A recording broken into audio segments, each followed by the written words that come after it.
I was really discouraged. I was a few years into being a pastor, and I wanted to make disciples and equip others for their vocation. I was working really hard and leading a lot of people, but I was heading toward burnout. There were a lot of late nights and early mornings, and there was never enough time in the day.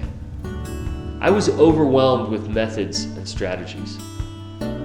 One day I remember sitting down with a pen and asking God to give me a simple framework for ministry.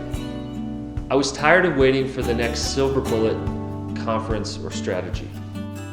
As I combed through the Gospels, I began to ask, how did Jesus do it? I realized that how Jesus lived and ministered looked vastly different from how I lived and ministered.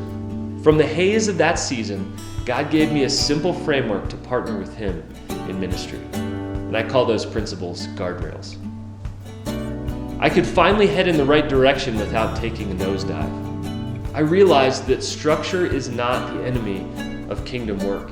That can actually help us as we join God to fulfill the Great Commission. I was doing less and seeing more fruit. The church is returning to this call to make disciples. God's kingdom is advancing from the inner city to the burbs, in cafes, businesses, neighborhoods, and church buildings. Apprentices are learning discipleship from the inside out and being unleashed into their unique vocations. Churches are longing to make disciples that make disciples. Ministry is bipolar. It's hard and it's good. It's tough and it's rewarding. Discipleship is a beautiful and rugged journey into living like Jesus. There's no map or education that can fully prepare us for this journey, but we need a few tools in our pack. God starts movements, but we put up guardrails.